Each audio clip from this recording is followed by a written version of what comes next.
There we go. Yep. We live. We're live. We're live. We're live.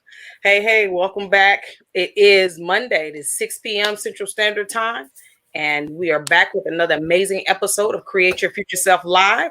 I am your co-host, Laquita Monley. I'm the military spouse that provides work from home opportunities for other military spouses and civilians. And I'm joined, as always, by my amazing co-host, Mr. Victor Nico the Don of Nico Don Projects. What's up, Vic? How has your week been, kind sir? What's going on, Laquita? Good to see you as usual. Definitely excited to be here. Weekend was great.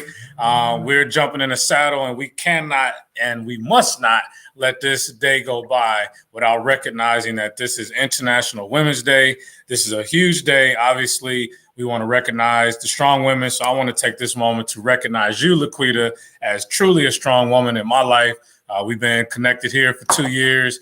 We've done the show. I know you're a powerful wife, mom, business owner, and I just want to take this moment to give you your roses while you are here. Hey, man, thank you. I surely appreciate it. But, you know, Vic, it's amazing. It is International Women's Day, and we do have another amazing woman that is joining us today. She is a powerhouse, the Queen of Reframe, Miss Carol Boston. I had the pleasure during the summer to speak with Carol on a couple of occasions with me and Adina on our Lunch and Learn.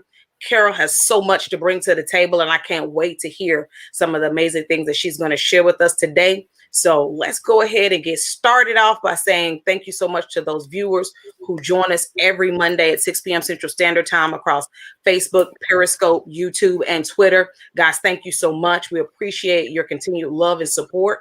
And again, as we continue throughout the course of this interview, we're just going to give Miss Carol an opportunity to tell us more about who she is and, most importantly, how people can reach out and connect with her. Miss Carol, how are you? I'm excellent. You're not going to read my bio. You want to let me do it? You're pretty brave. Well, you know, sometimes people can only, introduce themselves better than others. But you know what? I'm gonna go ahead and read it because I think I might have my radio show host voice on today and see how I do it. What y'all think? There you go. Let's do it. Yes. Few highlights. She got a lot of highlights, by the way. She is like and even this, what I'm going to say, people, is just a short synopsis of who she is and what she does. But Miss Carol Boston is an international best-selling author. She is an award-winning speaker, a business leadership coach. Carol is known, of course, as the Queen of Reframe. She can help you reframe any challenge.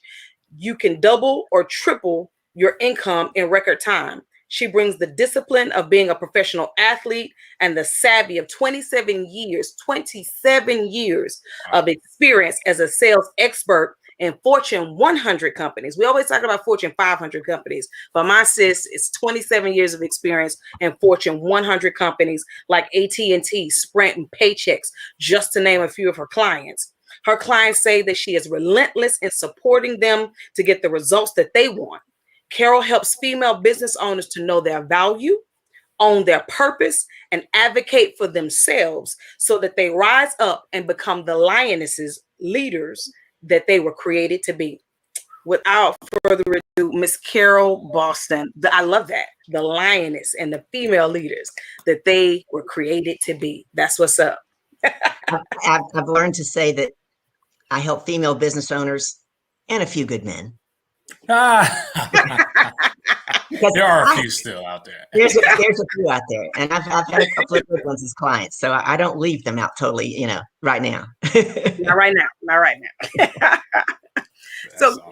So Carol, as an international best-selling author and an award-winning speaker, you have had the opportunity earlier this year to share with me some of your journey, but perhaps some of our guests, and I know Vic probably doesn't know, how did you make that switch out of corporate America into entrepreneurship? Well, I'm also known as the reluctant entrepreneur. Sometimes God whispers to us, and sometimes he taps us on the shoulder. And then if you're like me, sometimes he hits you upside the head with a 2x4. And so there I was, the summer of 2014. I'd been in sales for 27 years. I had sold over $70 million in revenue, walked across the stages, gotten the awards. I could do this in my sleep. And I thought, I got it made until the day I got that phone call. And they told me they were cutting my territory by 80%. And I was like, 80%? I've been building this territory for 6.5 years. Now, you didn't have to tell me twice. I thought they were, setting me up to fail. Now, I was a weird salesperson, successful, but weird, because I loved large corporate structure and I'm a rule follower. Not true for most salespeople, right? Salespeople are really good at asking for forgiveness and not permission. Right? Yes. So a friend of mine whispered in my ear about an opportunity at a small company. So I thought, I might as well go. After 2 interviews, they hired me. They doubled my base pay plus commissions, gave me a director title. I just thought I could see the potential, right? Now, there I was 6 weeks into the job and I was on vacation. I negotiated that in my contract up front because I'd already paid for it. And I was being what I thought at the time was a good employee. I've since learned better, but I was staying in touch with my boss, the CEO, while I was on vacation. What is it Maya Angelou tells us? When we learn better, we do better. I do not advocate that for my clients anymore. But the CEO sent me an email asking my opinion on something. And so I replied right back and I waited because he usually replied right back and he didn't. Literally 12 hours later, we came in from dinner and cocktails. Ding, there goes my phone. Carol Boston, you've got mail. And here's what it said. It said, Carol, comma, that's what you really think? And it had 5 question marks behind it. Then it said, don't come into this office on Monday when your vacation is over. You're done here. Oh, holy cow. I don't get fired. That was my first thought. I don't get fired. How you get fired on vacation?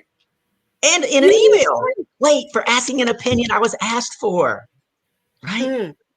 Now, one of the reasons that I say I help women advocate for themselves is because I didn't do it back in 2014.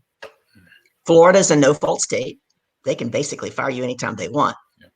And so I didn't even really go back and challenge what was going on. Now I get my clients to stand up and ask, right? So we learn from what we live. Yeah. I came back and the very next day I had an interview and I interviewed all over this country. I was flown to California, Austin, Texas, Chicago, Atlanta, you name it. Sometimes 4 interviews deep in a company. Wow. Nothing. And I thought, now, how is it that I sold $70 million worth of business for somebody else and I can't close a deal to get myself a job? I did this for so long. Why did I do that? Because my next book that's coming out at the end of this year is going to be called You Can't Read the Label When You're Inside a Jar, and we're all in a jar. And there I was in my jar.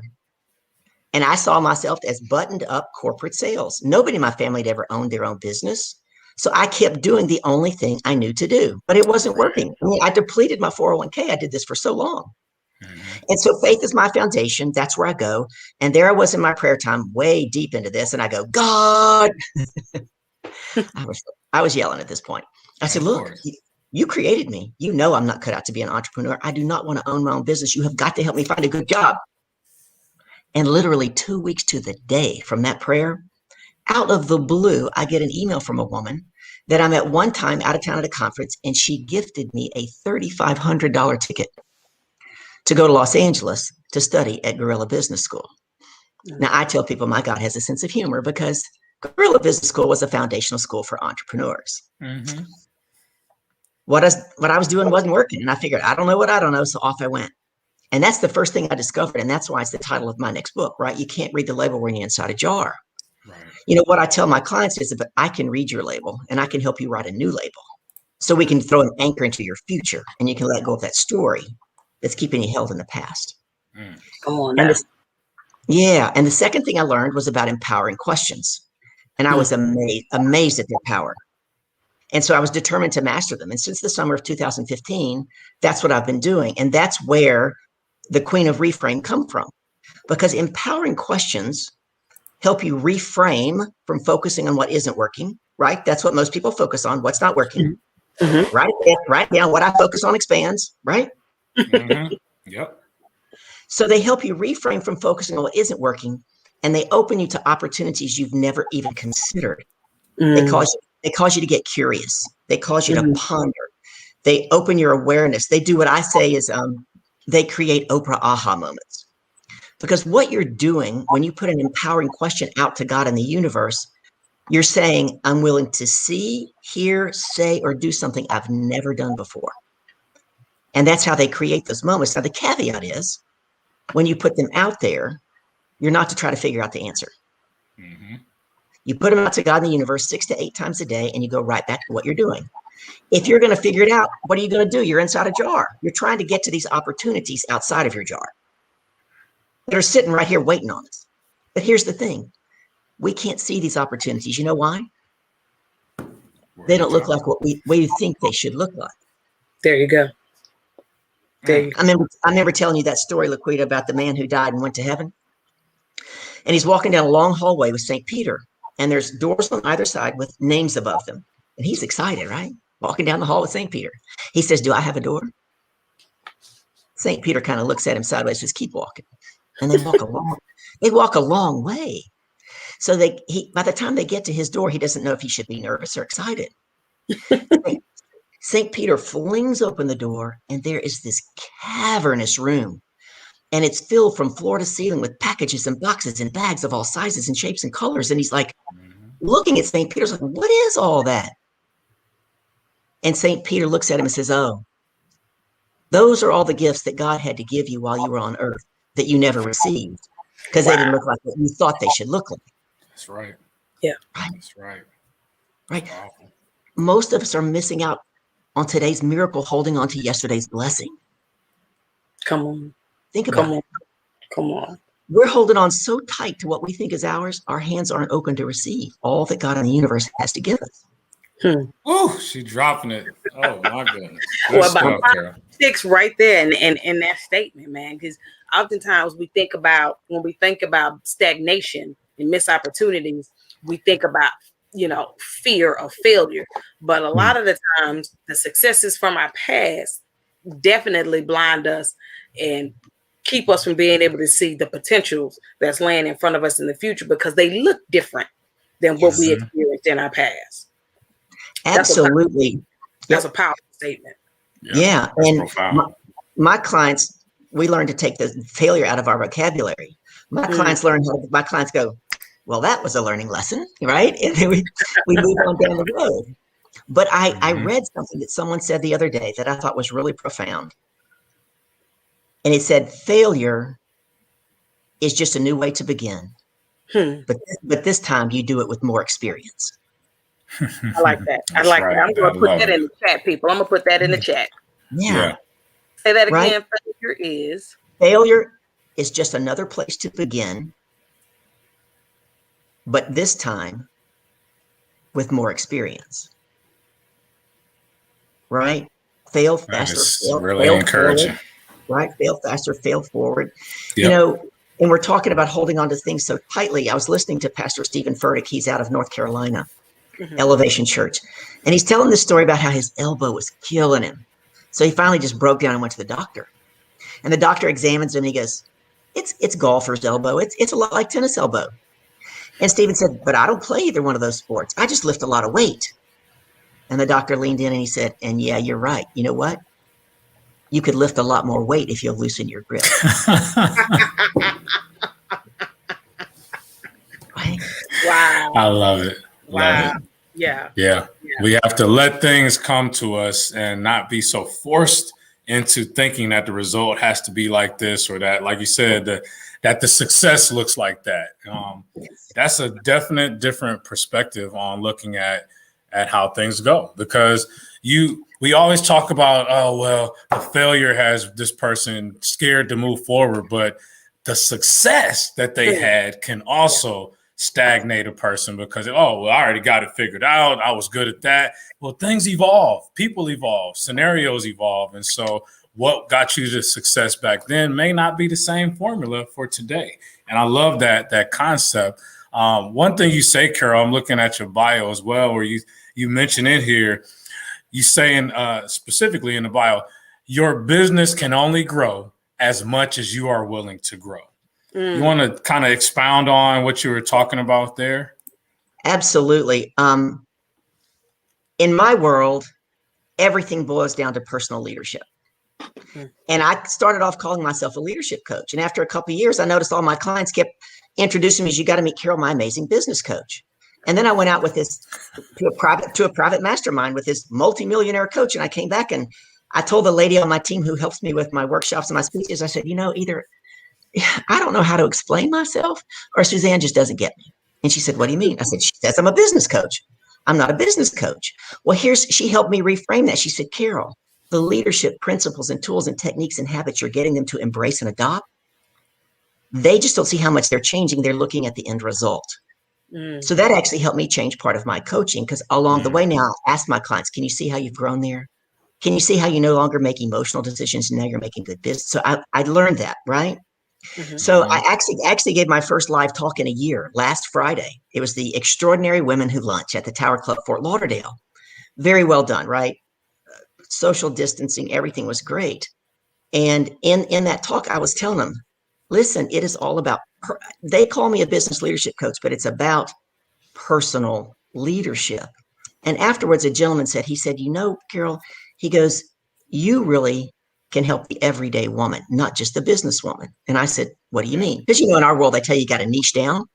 And I said, what do you mean? He said, because you're in the business of me, and everybody has a business because they're trying to lead me. I thought, wow. And he said to me, you pop the top off of that jar and unleash the magic. And I thought, that's interesting. He's the fourth person in a month to say that what I do is magical. But I keep saying I can't sell magic, right? I'm looking to systematize it. I can't sell magic, right? I woke up Thanksgiving morning to an amazing post in my newsfeed from one of my clients, and how grateful she was for me or whatever. But it said, she goes, I still can't figure it out how she does it. It's magical. I can't sell magic, right? And so when I talk about your business can only grow as much as you grow, when I was in corporate sales, I would watch people. They weren't into personal development. They thought they were in it just for the money. And let's just keep the numbers simple. Let's say they sold 100,000 this year, 100,000, 100,000. Then one year they sold 300,000. They were sticking their chest out. I'm going to be selling 300,000 every year now. Guess what they did? They went back down to 100,000 because they didn't do this personal development to sustain what it takes to be at that level. Right? Wow. So your business is only going to grow as much as you grow, or you can't sustain it. Yep. Beautiful. Yeah. This is true. Yeah. I don't know if that fully answers your question, but it does. That's what I was hoping to hear from you, is like how you got to that concept, which it seems so simplistic when you say it, but when you peel back the onions, it comes down to, have you developed yourself enough to where your business can thrive at that level as well? Like, so I love that. Right. I mean, it's so on point, because it doesn't matter the size of your team, whether you're a team of 1 or a team of 500. As the person that's sitting at the helm, if you don't continue to grow personally and professionally, that will trickle down to the very last person on your team, and everybody will be stuck and stagnant and won't be able to move forward, because you don't have anything left to give. You can't pour from an empty cup. So you have to continuously being able to fill that cup. And that's the gentleman that spoke to you at that meeting was absolutely right. That doesn't matter whether it's personal or professional. You can't pour from an empty cup. So we have to continue to grow. I mean, that's absolutely amazing. You mentioned at the top of the broadcast that you're getting ready to release that second book. And the first book that you have, let's talk a little bit about the current book that you have out. And I'm going to go ahead and put a link in the chat for those that are interested in Carol's book.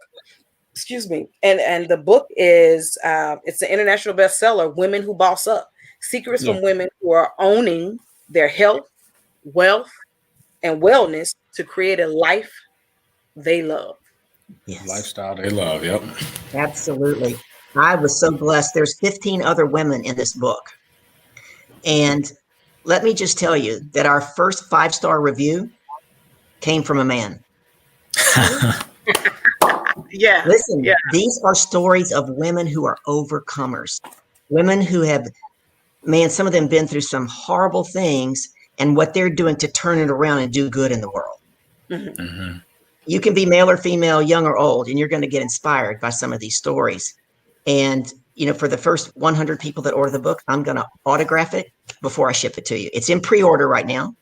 It's in pre-order. But the lady who produced the book, phenomenal lady. She's doing a series of these books. She's got one coming out, Women Who Boss Up Women of Color, Women Who Boss Up Asian Women, Women Who Boss Up Mompreneurs.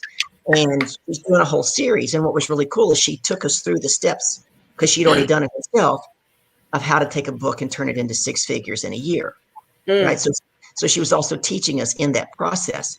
But a lot of the women that I've collaborated with we've become friends. We support each other. We push each other's stuff out. Hey, I've got this going on. We, send it to your team, to your tribe. Absolutely. What do you need, Carol? Right. And so just great. 2 of the ladies that were in the book were also in my summit.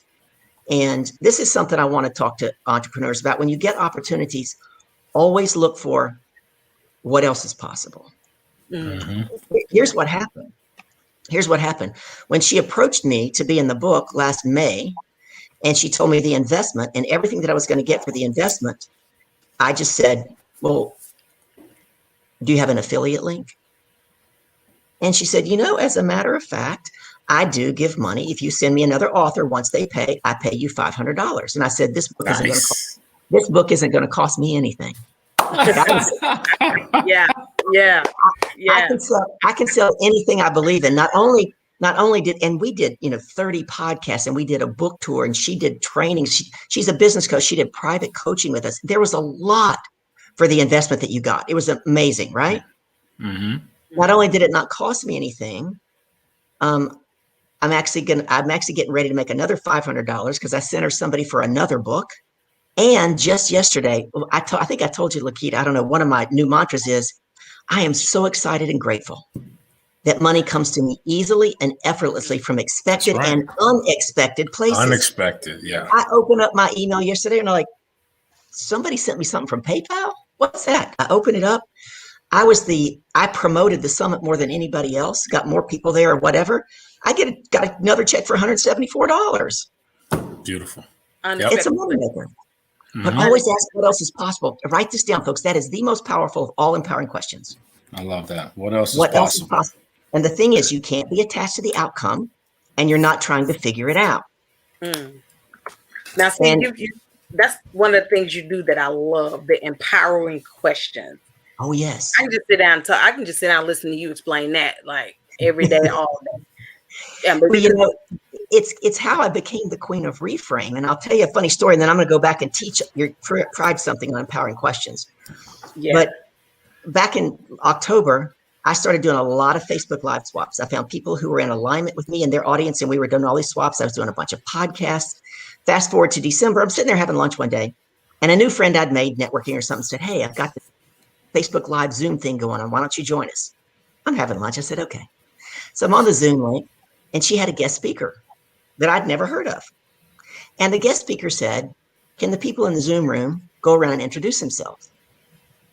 It got to be my turn, and I said, my name is Carol Boston.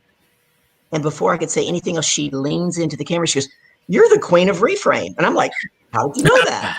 I love it. He goes, you know those empowering questions. And I go, yeah. Where did you hear about me?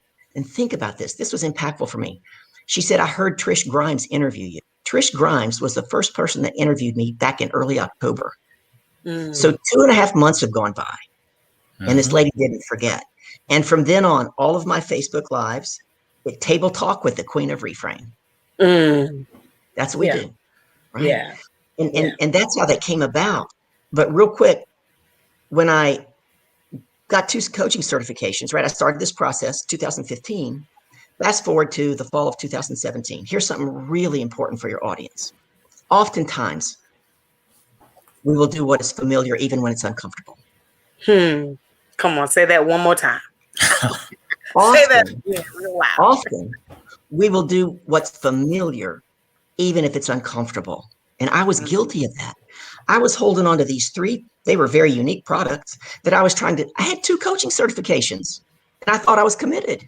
And I was trying to sell these services into HR of large corporations until the day I learned the difference between being committed and being convicted. You see, People decommit every day. They say, I'm committed to this marriage for life until the day I'm not, right? But when you're convicted, you won't rest until you get it done. And you understand that your comfort and your convenience and your conviction don't live on the same block.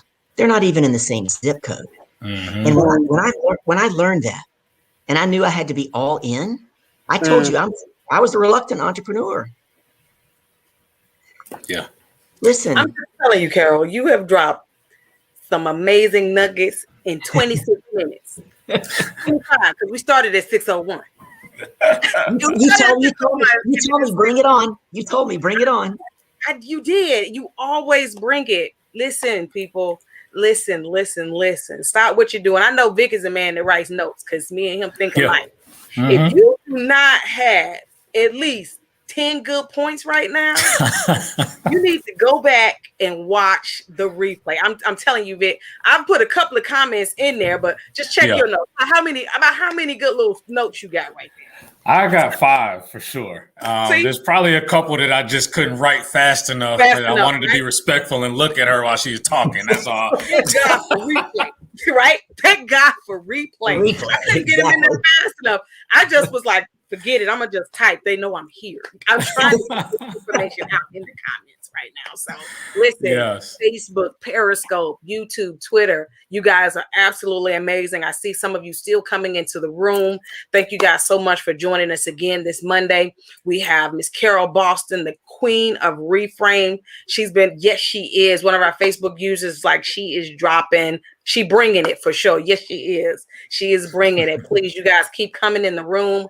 Like and share this broadcast. Let's get this out to as many people as possible with inside the Create Your Future Self Live family and outside the Create Your Future Self Live family. She's given some amazing value right here today, and she has some even more amazing value that's yet to come.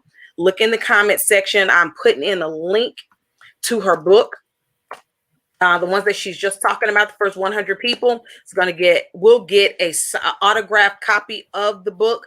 There's that link again. If you missed it the first time, go ahead and click that link. Go out and pre-order and order that book. Carol will autograph it for you. And I'm gonna just shut up because I love empowering questions. So I'm gonna just shut up right now and let you continue on and drop these nuggets. So I have a question though, specifically. Well, go ahead, Carol. I'm sorry. I didn't mean to interrupt if you had a thought. I'm good. So my question is, I know you also come from, I saw your bio, you're an ex-collegiate tennis player, professional. Yes. And so talk to me about the transition, because I assume you were college age, because you're saying you're doing this during college, about the transition from being this star tennis player. And then I guess what your next move was. I don't know if that was corporate immediately, but I love to talk to people about that particular transition. It's a completely different animal, but I assume you took some of the characteristics from your competitive days into your sales world. But kind of talk to me about that transition and maybe some nuggets that you may have gotten from that. I will. And I'm going to start out telling you how I got a tennis scholarship, because there's been 3 pivotal times in my life where I chose to trust in someone else's vision for me until I could believe it for myself. It's how I got a tennis scholarship. I didn't start playing tennis. We don't have time for the whole story, but I grew up athletic in between 2 brothers out in the country, right? I knew baseball, football, and basketball. And I was good, not tennis. But being raised in a competitive family, when I was on the swim team, I was at age 15. And I noticed that my peers would go down and play tennis. And if they can do it, I can do it. So this is back in the day with the old small wooden rackets, right? So we didn't have money. We didn't belong to the country club. But what I would do is I would sit on the sidelines. And I want your people, especially if you're trying to grow a business, even personal development, I would sit on the sidelines and I would listen to the pro teach somebody else. And I told myself, my mind's a sponge. My mind's a sponge. And I would listen. And then I would say, all I have to do is get the better people to play with me and I'll get better.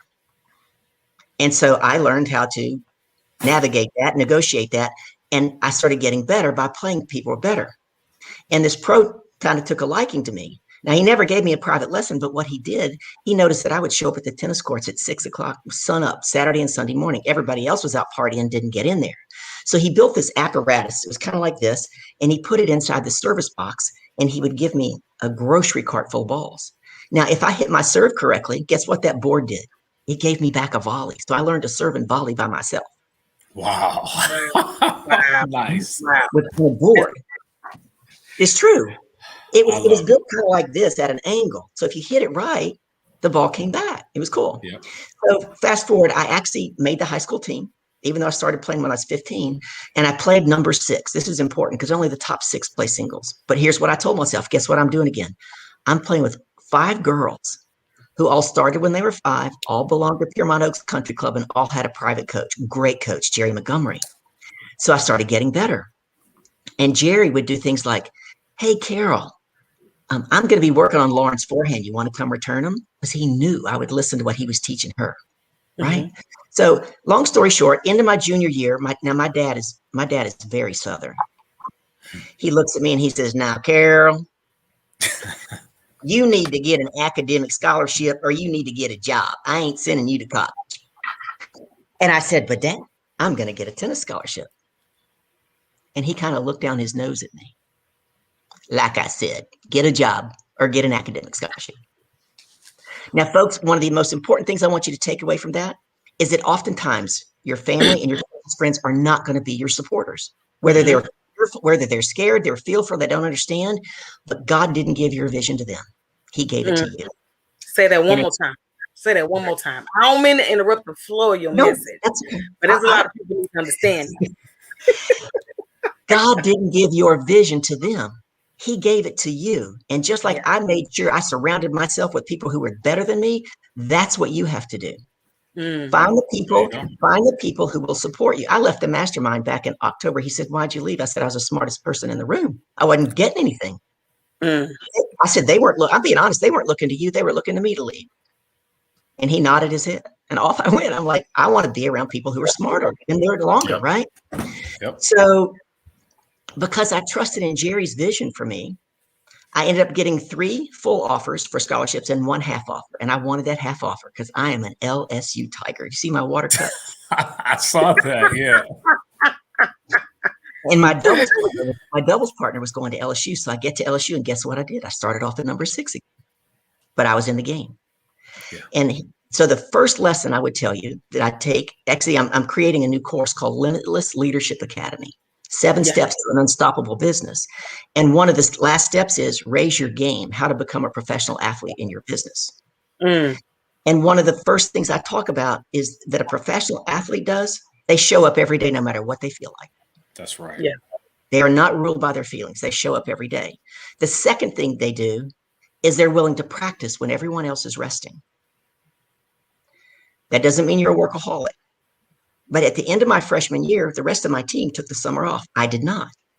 I went on the 21 and under tour. And I would practice with the men because they hit the ball a lot harder and faster, right? I got a lot of bruises, right? I couldn't get out of the way. But here's the thing. We came back in August for tryouts my sophomore year, and I moved from number 6 to number 2. And before the same people on the team. And before the end of that semester, I moved to number 1, and I got a full scholarship. And I became the team captain for the next 3 years. So you have to be willing to do what it takes to step into that leadership. And one of the other things that a lot of business owners don't like to do is to be willing to do something repetitively over and over to try and master it. What she would do to us at the end of tennis practice after 2.5 hours of practice, she would partner us up with somebody. And trust me, you knew when you got the wrong partner. You know how there's an alley on the tennis court? There's an alley this big on the tennis court. She would put me at one end, the other person at the other, and I had to hit 100 forehands in a row in that alley. They had to hit 100 backhands. And if you didn't get done by dark, you were sent over to the track to run miles. You have to be willing to do the same thing over and over to master it. And a lot of people don't want to do that. So stepping into leadership and then stepping into trusting someone else's vision for you. So I don't know how much time we have. I'll give you the short version. Fast forward to 1987. I had gotten off of the tour due to injuries. I was going through a divorce and my car caught on fire and the insurance wouldn't pay for it. Now I knew I didn't want to be a tennis teaching professional my whole life out in the sun, and my car caught on fire. So I called my dad. Now my dad had been in the insurance business for 35 years. Now, Carol, you know, I ain't in that kind of insurance. But if you come home, I have somebody help you get a car, even without a job. So off I go. I get a new car and I go to Dallas, Texas. Now, this is important. It was the spring of '87 when the U.S. government just broke up the monopoly of AT&T and all the baby bells, right? Competition was fierce. MCI was born. Sprint was born. Metro Media. I got hired by a company called Metro Media Communications. And the lady said, will you come in tomorrow and meet my boss, the vice president? I said, sure. So off I go the next day. She interviews me. She kind of sits back. She looks me up and down. She says, great, I'll see you in Miami in a week. And I said, no, you won't. Now, mind you, I needed a job. I said, you have an office in Dallas? I'm interviewing in Dallas. My friends from the tennis tour are in Dallas, and my family's 3.5 hours away. I'm working in Dallas. Pretty ballsy, huh? I did this. Yeah. I'm not making this stuff up. She looked me up and down again, and she said, I need somebody really strong in Miami in a week. And I'm like, how do you know I'm strong? I've never done this before. Okay. And she said, trust me and be there in a week. And so I did. And that led to a very successful 27-year sales career. Wow. Sometimes you have to trust in someone else's vision for you until you can believe it for yourself. And I hold that vision for my clients. I started with a new client today. The very first foundational piece of work that I do with every single client is to help them step into who they were created to be, not who they think they are. It's biblical. We have to call things that aren't as though they are. We have to believe in it. We have to believe and then we see. I had a client, 2018 hired me. She owned her own family law practice for 4 years. And I personalized these statements for my clients from the very get-go. And one of the things I crafted for her was, I'm a powerful CEO of a fast-growing law firm. She couldn't even spit the words out. She looked at me like I had lost my mind. She said, my law firm isn't growing. Why do you think I hired you? For what we're doing now. So listen, folks, when you're trying to step in and the stretch is too far, I'm going to give you a little phrase that you put in front of it that's powerful. And I gave her this phrase, and it says, I give myself permission to consider that I'm a powerful CEO of a fast-growing law firm. And that's where she started with that particular phrase. And I don't remember if it was 2 months, 3 months, whatever it was. This is back when I had an office. She walks in one day and she's standing up and she sticks her chest out and she said, I'm a powerful CEO of a fast-growing law firm. And I was like, yes. And Nice. you take that with everything else that we put in place in her business. Her testimonial on my website, you can read it. She got more clients in 6 months of working with me than she had in 4 years of her practice. Wow. A part of that was what? Owning that she had a fast-growing law firm. Yeah. So we create as we speak. And let's jump into empowering questions. Here's another golden nugget for everybody out there. An empowering question never, ever, ever starts with the word why. Never. Why brings in defensiveness, which brings in the ego, which brings in emotions. And when emotions go up, intelligence goes down. It's true for every human being. So just a simple example of that. Maybe your parents did this to you, or perhaps you have children and you did this to your children. They came home, they broke curfew. And what's the first thing you said to them? Why are you late? Well, they're immediately going to go into a defensive posture now because they've been shamed. Or perhaps what happened to you is what happened to me. I came home one time with 5 A's and a B on my report card. My dad said, why'd you get a B? I said, but Dad, what did I do immediately? I start to defend myself. I go, but Dad, I got 5 A's. He said, that's not what I asked you. Why'd you get a B? And I said, Dad, about David, that's my older brother. I go, David got 2 C's and a D.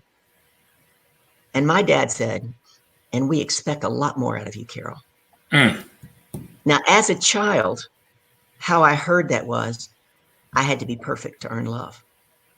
And that impacted me my entire life until a few years ago when I learned to reframe how I heard that story. And I now know that my dad was saying to me, you have so many more gifts and talents than your brother. We want you to rise up and be the lioness leader you were created to be. Right? Wow. It's beautiful. So instead of asking me that why question, if he had framed an empowering question, he could have said, what one thing, because they're specific and they're time bound. He could have said to me, Carol, what one thing could you do differently next semester to improve upon that grade? Mm-hmm. Do you think we'd have had a different conversation? Yep. And you would have felt differently. Yeah. And if I thought it up, guess what? I'm much more likely to do it if I'm the one thinking it up. Yep. Yep. Wow. They never start with why. Never. How many? So let me tell you real quick. Empowering questions take the emotion out of the conversation. Yes. Yeah. Right. Yeah.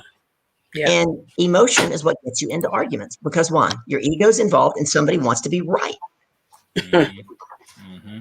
That's what an argument is. I'm trying to prove I'm right and you're trying to prove you're right. And so we're having an argument as opposed to how can we come together and say, what's the best for us in this situation? Yeah. What if you wanted to improve your relationship? What if you got up every morning Now, remember, when you put these out to God in the universe, you're not to sit around and try to figure out the answer. But what if you got up and you said, what one thing that I don't do today, that if I were to do it, would show my spouse how much I really love him or her? Think about that. That's a big question. That's a big question. Yeah. It's a necessary question. But it is. Honestly, I don't think that if we're specifically talking about spouses, how often do we think about that question? Those of us that are married, like, what can I do to just make them happy today? Maybe in the beginning you thought that, but as time has gone on, is that still your thought? Yeah. Yeah. And that's a deep concept because you said, I read Gary Keller's, the one thing, and just asking that question alone, breaking it, if you got to reverse engineer it from, well, what's the one thing that'll make me successful in 5 years, 3 years, 1 year, 1 month, this week, today, being able to drill into that one thing, it really makes a difference in your business and your life. Yeah. Here's an empowering question that goes right along with what you're talking about that you could ask yourself every day. How would the person I want to become do the thing I'm about to do? Wow. Well, we're going to say that slow because I'm going to put it in the chat. How would the person I want to become do the thing I'm about to do? Now, I want you to think about that, and I'm going to give you another quick client story. So same thing, back in 2018, I had another client. The first time she came to see me, she was on time. By the fourth time, she was seriously late. Now, I'm the shake your hand, give you a hug girl. So I gave her a big hug, and I sat her down, and I said, get out your pen and paper. We're not passing up this coaching opportunity. And she kind of looked at me because we don't typically hop in quite like that, right? And I said, write this down. This is the first thing you're going to write down. How I do anything is how I do everything. That's a writer downer. How I do anything is how I do everything. Now, I want you to think about it. She's a human being. We're all human beings. What do we typically do when we're late? We want to give a defensive story, right?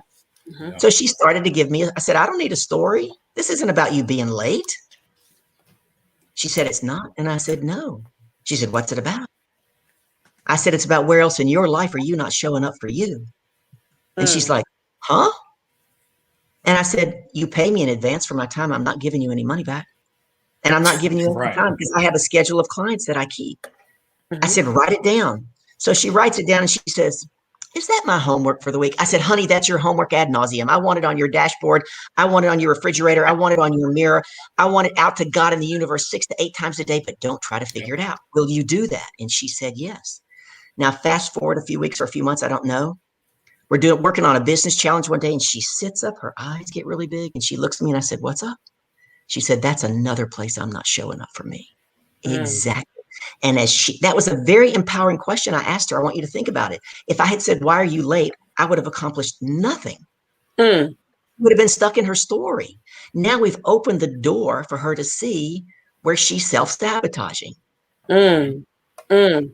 And with that awareness, and she began to see, we were able to put in new leadership principles and habits for her. We doubled her income in 6 months.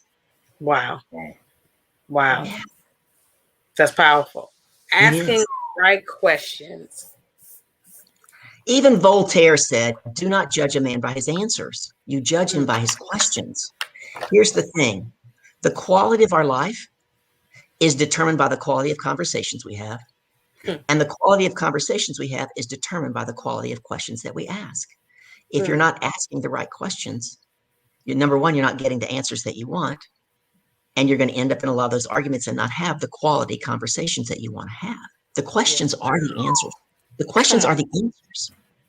I just need a transcribing tool right now. Like, I need to have on the thing I put on my word so I don't have to type.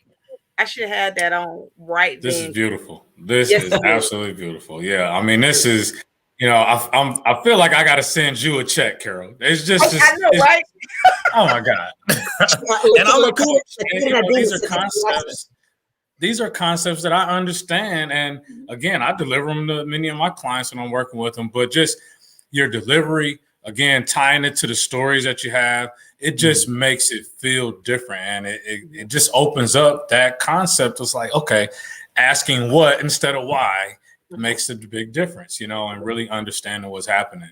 I have a huge question for you because you are a guest on Create Your Future Self. And you just basically went through an entire logic on how you can kind of create your future self. But what does Carol Boston's future self look like? Carol Boston's future self is being on big stages, serving a lot of people. Eventually, we'll probably have very few one-on-one clients. And my goal is to create a coaching empire that's very unique and different from anything I've ever seen. And yes, I've put it in writing and sent it to somebody, so my IP is protected. But yeah, my IP is protected on the can't read the label inside the jar too. For sure. That's right. I've learned. My idea is you come into the coaching family. What do I mean by that? I'm going to have a health coach, a financial coach, a business coach. I'm going to have a family so that when you come in, maybe the first 3 to 6 months, what you really need is a financial coach. Right. And then through a series of evaluation questions, the financial coach and we'll sit down together and, okay, now she's ready for the business coach, or now she needs a relationship coach.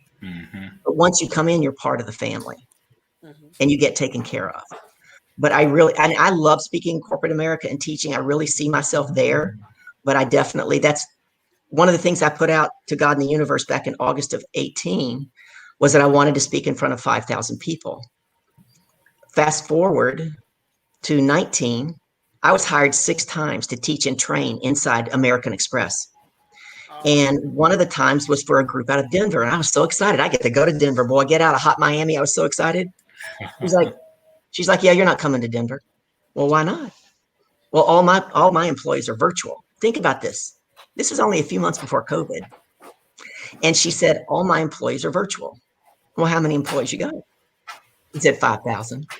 Now, the caveat is the WebEx platform only let 500 at a time listen. But you got to put it out there, right? You got to put it out there. And here's what happened. When I talk about we only grow outside of our comfort zone. So, and I have to recognize that in me. So when she and I first started talking, I'm used to speaking, standing up. I'm the girl that's out in the audience. I'm engaged. I don't stand behind the podium. And she said, no, I don't think you can stand up and do this. I said, you want me to sit down for an hour? And I pushed back on this poor woman at least 5 or 6 times. When it came time 2 days before the final event, and I went up here to Sawgrass to the American Express place, and we were going to do the final run through, this gentleman, really nice guy named Abad, he goes, Carol, I figured out how you can do it standing up. And I said, thank you for that, but I'm going to do it sitting down. And he's like, you know what he asked me? He said, why? I thought you wanted to stand up. I said, because we only grow outside of our comfort zone. And this takes me out of my comfort zone.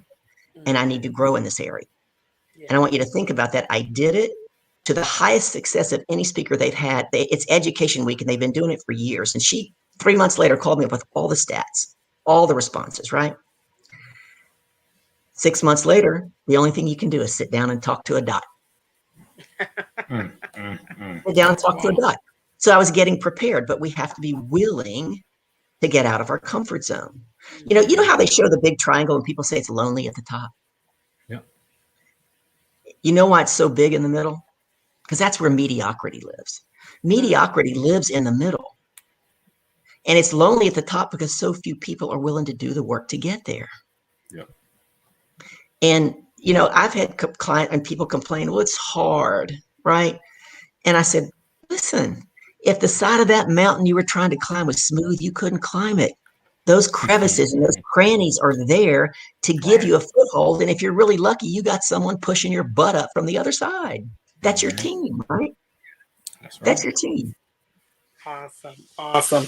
You know, Carol, the hour always goes so fast when you're on here. So, but I don't want to go without you having this amazing opportunity. You know, guys, I told you at the beginning, Carol's been dropping value and giving amazing opportunity, and she has another amazing opportunity that you don't want to miss. I'm going to go ahead and drop this link out here now to her Calendly link.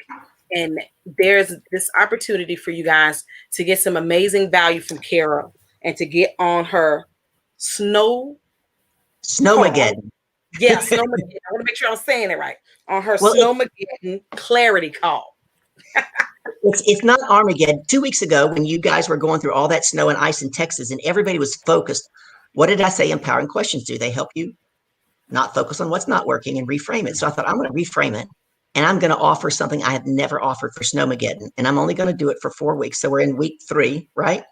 And I only do a certain number a week. So for the first 5 of you that click on that link to Snowmageddon, for $97, you get 90 minutes of my time. That's a $750 value. Wow. You can't miss that. It's called a clarity to cash call. We're going to get you so totally clear on what's holding you back and getting you stuck.